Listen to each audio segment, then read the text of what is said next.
Part 1. Jack is on his way to Margaret's house party. He is phoning her for directions.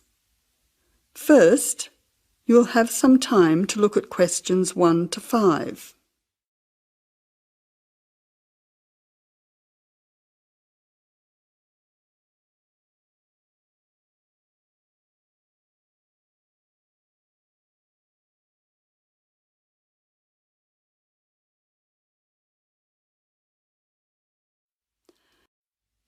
Now listen carefully and answer questions 1 to 5.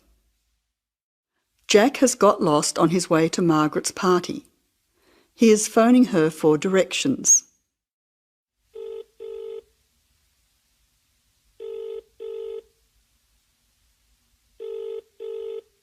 Hello, is that Margaret? Yes, who's speaking? Margaret, it's Jack. I think I'm lost. I can't see a signpost and... Jack, so where are you now? Well, I'm a bit confused about the directions, but I'm at a T-junction. What can you see around you? I can see a pub on the corner. Can you see the name of the pub? Wait a minute, let me see. It's hard to see in the dark. Yes, I can read it now. It's called the Lion's... Head. Oh, the Lion's Head. Okay, well then you're not too far away. Go straight ahead through the traffic lights to the next T-junction. Sorry, I didn't hear you. What did you say? I said just go through to the next T-junction. Okay. Now what? Well, there's a park in front of you and a large 2-storey building on the corner. Yes, I can see them. Okay, so now turn left. Hang on, you're coming up the street, so you'll have to turn right. Okay, got it. What's the name of your street? It's Wesley Street, Wesley, number 70. We're the 5th house on the left. You should see a red letterbox and some bushes in front of the house. Okay, 5th house, number 70. I should be there soon. Am I late for the party? It sounds like things are happening there. No, it's only just started. That's good. I should be there in the next 10 minutes. See you soon. Jack hangs up and walks on. 7 minutes later, he calls Margaret again, as he still can't find the house. You now have some time to look at questions 6 to 10.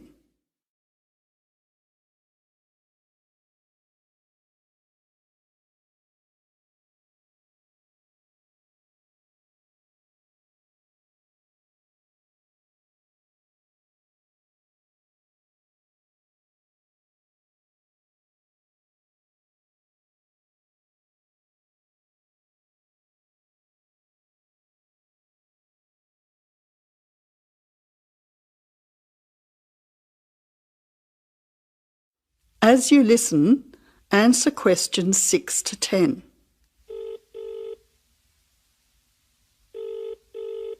Who's speaking? Hi, Margaret. It's Jack again. Sorry to bother you. Listen, would you mind doing me a favour? Of course, what? Could you tell Mike I have got his camera? I've tried to send him a text message, but it's not going through. Oh, he's not here yet. Oh dear, he said he'd be there early. He might be lost too. Okay, I'll call him. What's his number? 0482 56 3379.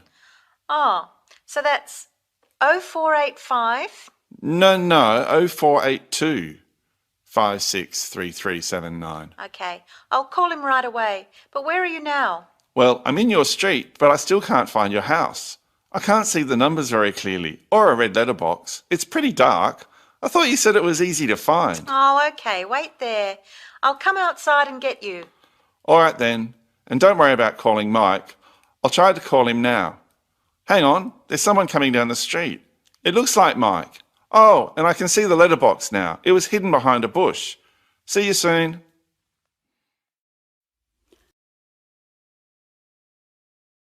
That is the end of Part 1. You now have half a minute to check your answers.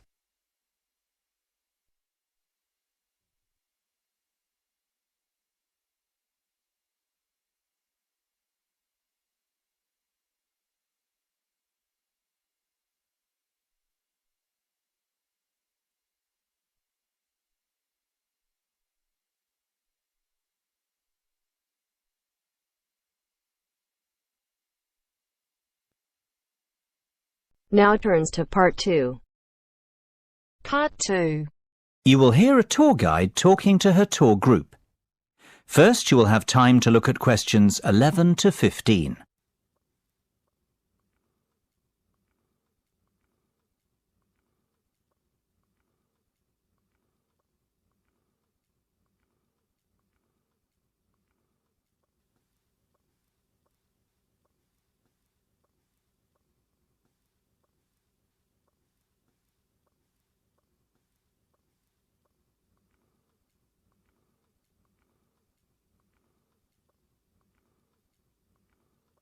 Now listen carefully and answer questions 11 to 15.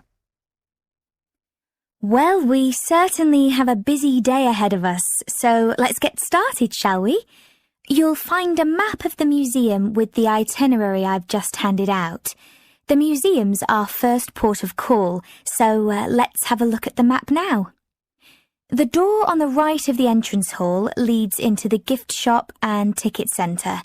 Once we pick up our entrance tickets, I'd ask everyone to deposit their bags and coats in the cloakroom, which is located towards the back of the gift shop and ticket centre. If you want to pick up an information leaflet, you can approach the information desk situated along the right-hand side. Now, once you come back into the entrance hall, the door on the opposite side to the gift shop leads into the art gallery. There is a special exhibition on there at the moment which is not to be missed. If you continue on up the entrance hallway, that leads into the main exhibition centre. At the back left-hand side, there are some toilets. Beside the toilets, you'll find the 3D theatre. I strongly recommend that you make time for the 30-minute presentation in the theatre. It is well worth a viewing. Running along the right-hand side of the main exhibition centre is the Modern Art Studio. Here, not only can you view some of the most famous works of the 20th century, but you can also sit in on a workshop run by a local artist. So, that's the Art Museum. Before you hear the rest of the discussion, you have some time to look at questions 16 to 20.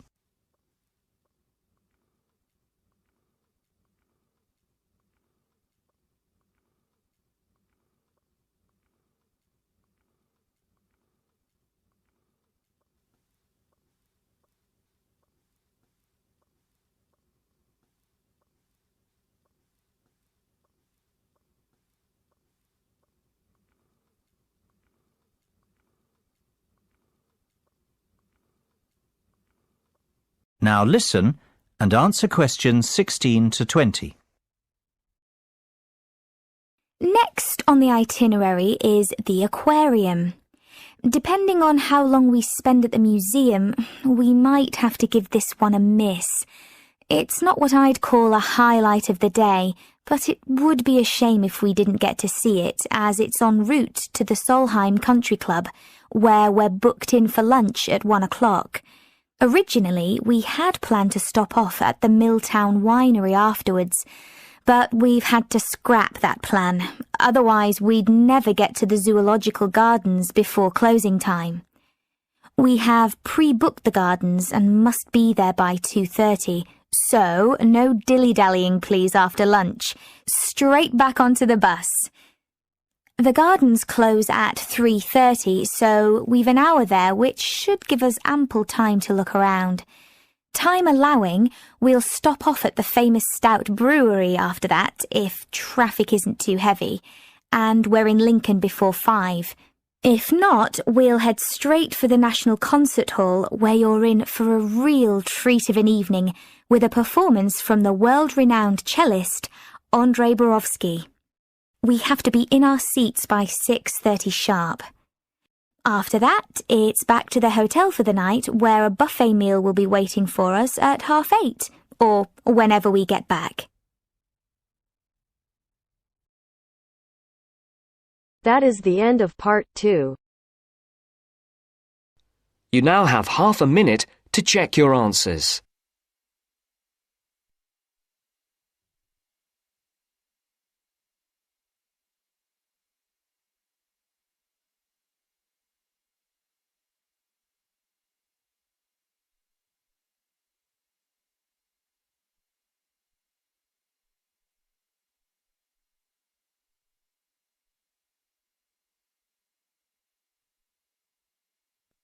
Now turns to Part 3.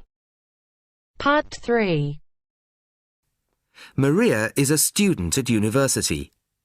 She has handed the first draft of an essay to her tutor.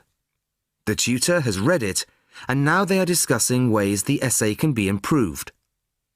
First, you have some time to look at questions 21 to 25.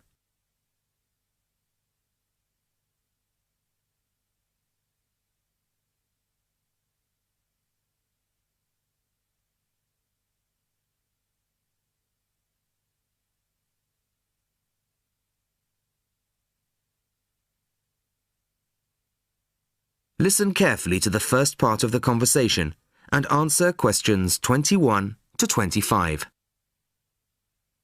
Well, Maria, I have to say I was quite impressed by your essay. It's a big improvement on the last one. Really? I'm glad. I put a lot more work into this one. I really spent ages on it.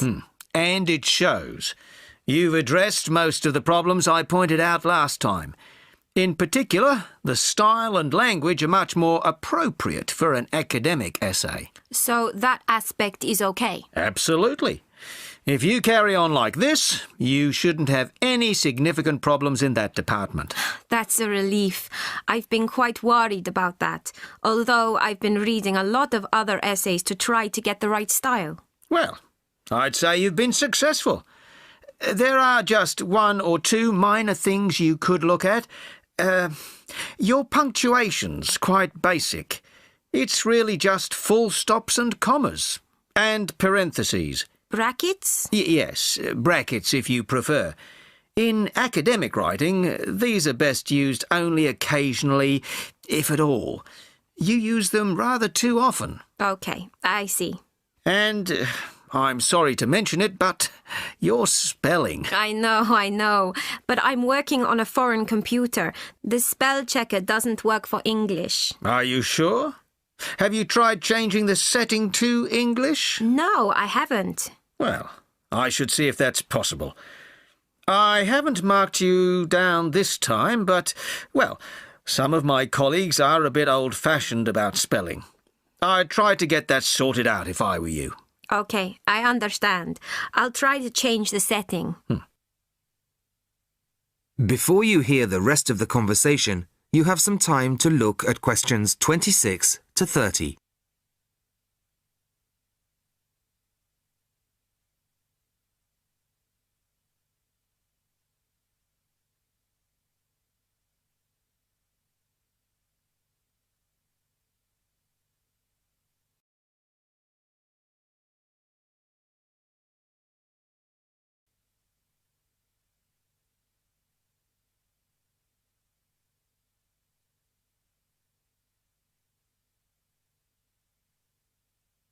Now listen and answer questions 26 to 30.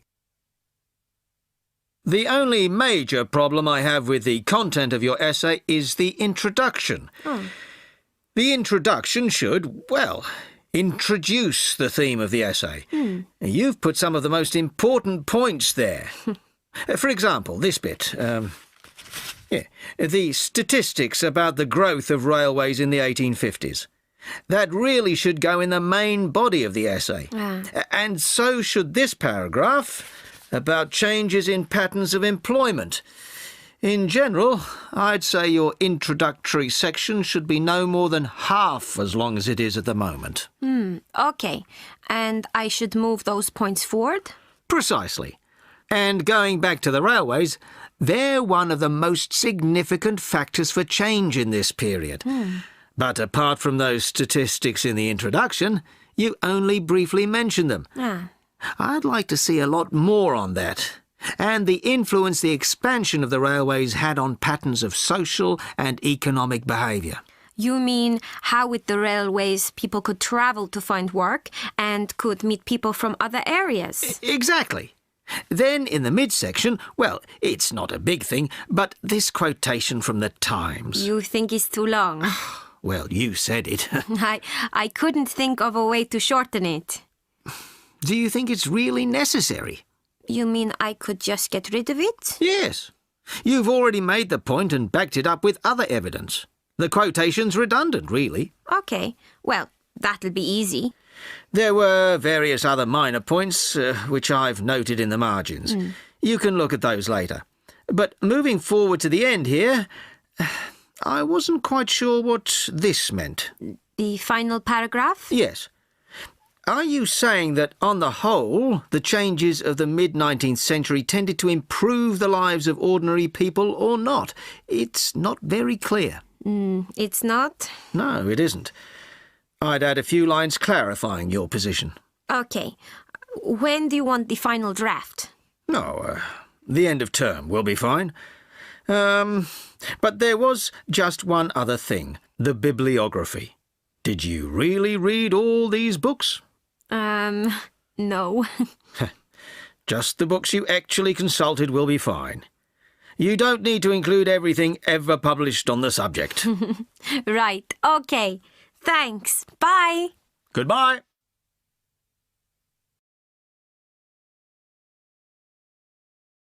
That is the end of part 3. You now have half a minute to check your answers.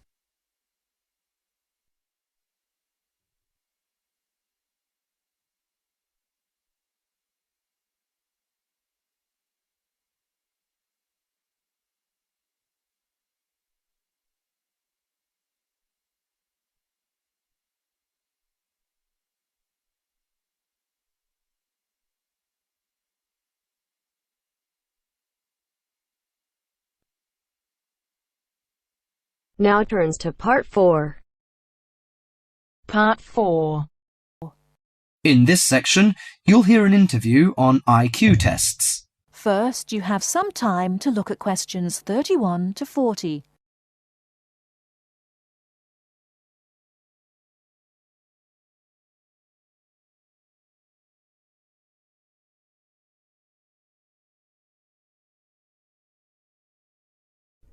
Now, listen carefully and answer questions 31 to 40. Mrs. Kellerman, a specialist in child psychology, is interviewed by Bridget. Mrs. Kellerman, why is it that some children perform much better than others at school? Obviously, it can't be denied that certain children are brighter than others, but it's not as simple as that. A lot of emphasis is placed on intelligence measured by tests, so-called IQ tests, which only measure certain types of intelligence, such as basically linguistic and numerical skills, or reading and mathematics to put it plainly, which is unfortunate because some children are bound to suffer. A good example was a friend of mine's son who was kept out of the top class at school because of his average IQ. That's around 100. His father, though he had no idea his son was going to be an architect, always said he was a clever child. Apparently, he was able to picture things in his mind and draw accurately at a very early age. The point is that his university life might not have been so difficult if his ability had been recognized sooner. What you're saying, then, is that some children have abilities that are not easy to measure, that aren't appreciated by many schools. Precisely. And if these schools are not spotted sufficiently early, they cannot be developed. That's why, in my view, there are so many unhappy adults in the world. They are not doing the things they are best at. What are those other kinds of intelligence? How can we recognize them in our children? Well, take musical talent. Many children never get the chance to learn to play an instrument, but while they might not become great artists or composers, they may get a lot of pleasure and satisfaction. Musically gifted children are fascinated by all kinds of sounds, car horns, animal noises, and so on, and they can easily recognize tunes and sing them in key. How can a parent encourage them? Sing to them and teach them new songs. Buy a piano, or even a cheap instrument such as a recorder. If you can afford it, send them to music lessons as soon as possible. Play recordings of different instruments to them. What about a child who is good at sport? Could that be described as a form of intelligence? Most certainly. We psychologists call it motor or bodily intelligence. These children move gracefully and handle objects skillfully. A child who finds it easy to take things apart and use various tools may well become an engineer with the right encouragement. We should give them models to make and take them to science museums. However, unless these children are also good with words and numbers, they will probably not do well in school examinations. Is there anything a parent can do to help in this case? Yes, it may be worth spending money on private lessons, but, hardly anyone is good at everything. In my opinion, a child should be judged on his individual talents. After all, being happy in life is putting your skills to good use, no matter what they are. That is the end of part 4. You now have half a minute to check your answers.